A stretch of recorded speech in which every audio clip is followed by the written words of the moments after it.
Welcome to the News Hour. More than 2 million Floridians still have no power tonight after Hurricane Milton tore through the state, while many others have returned home to assess the damage. The storm has been tied to at least 10 deaths. State officials say more than 1,600 people were saved by search and rescue teams.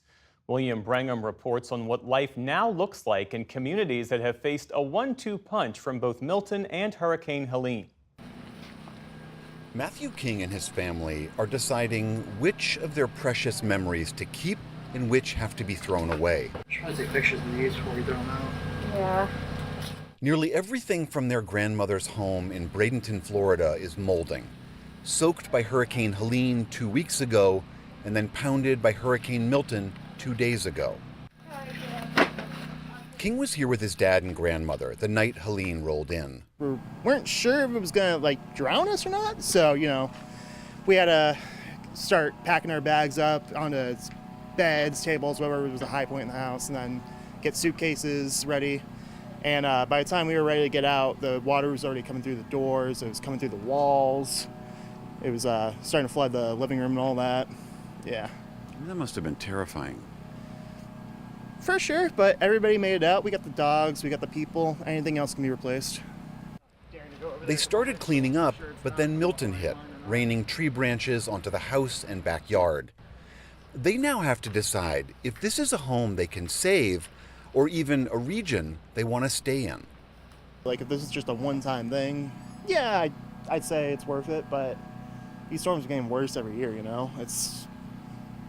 It's not like it was before where we get a bad storm every 10 years and it would never hit us directly. We gotta cut out all this. The Kings are like thousands of other families across the state, just starting the long road to recovery and unsure of the future. Thousands of National Guard troops have been deployed to address infrastructure damage, including to many roads and drinking water systems. Multiple gas stations also remain closed, and the overall cleanup is expected to take weeks, perhaps months. Today, President Biden said he'll visit Florida this weekend and that he'll press Congress for more funding, given that this disaster may cost at least $50 billion. Everyone in the impacted areas should know we're going to do everything we can to help you pick back up the pieces and get back to where you were. In Lakeland, residents of the Buccaneer Bay mobile home community can't start picking up those pieces. Not until they get rid of all the floodwater. Resident Laura Montgomery has lived here for 7 years, but this storm might be the end for her. I'm done. I'm done with hurricanes. We're going to move out of state. Is that right? Yeah. We're going to see what FEMA will give us because these trailers are so old we can't even get homeowners insurance on them. Oh, so you have no insurance at all? No insurance. Right behind her, Ken Murray was rowing his 80-year-old mother to safety. They've lived here for 6 years. Her health isn't great, and even as the water rose up in their trailer on the night of Milton, she did not want to leave. The next day, Murray finally persuaded her. She didn't want to. And it's hard to push your mom to do things your mom doesn't want to do. Yes. I think we all had that problem. Murray's truck is almost out of gas, as are many of the nearby stations, and he wasn't sure where they were going to sleep that night. Sea levels rising. Florida is not a good place. Real estate here is quite wet. Diane and Robert Harrison have been stuck in their home since Milton came through, a little island stranded in the middle of their street. Every storm seems like it's a little worse than the last one. If that's what the climatologists and science people call the effects of global warming, then okay, but whatever the cause, the effect is it's getting uglier and uglier every storm season. And there's no fix for it that I see from where I'm sitting at, except to try and find some place that's a little less inhospitable. When's that mothership coming? The one from outer space? Yeah, because planet Earth is really messed up right now.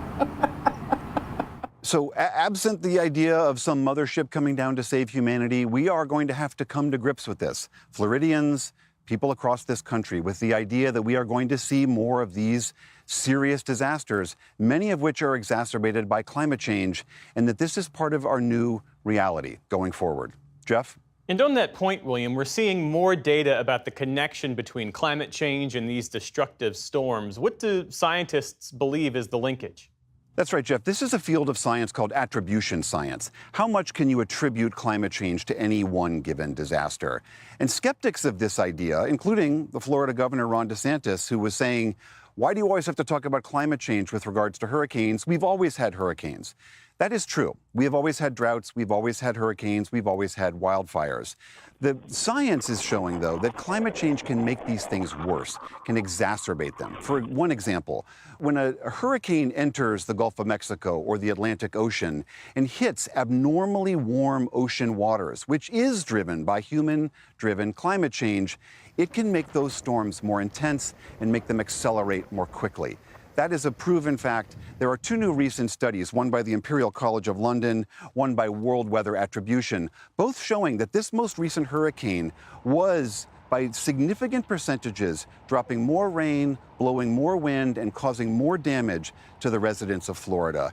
And this is an increasing focus of scientists, but we are now seeing that all of the people around me are paying the price for that. Shifting our focus a bit, we've been reporting all week on the swarm of misinformation and disinformation around these two disasters. Now there are reports of extremist groups that are showing up to help with the recovery work. Tell us about that. That's right, Jeff. In addition to, as we have reported, this torrent of misinformation and lies about FEMA and the federal response and who created these hurricanes, as if that's actually something someone could do, the Wall Street Journal reported that a group known as Patriot Front, which is a racist white supremacist organization, was sending groups of its members down here to a local community to do recovery work.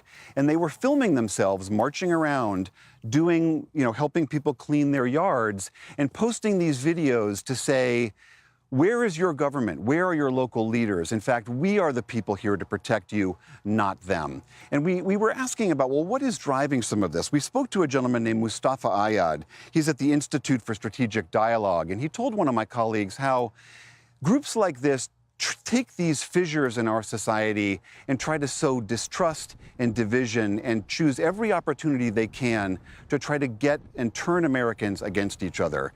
And again, this is all happening to people around us right now who are at their most vulnerable. And the last thing they need is to be lied to and misled. But that is what we are seeing in today's society.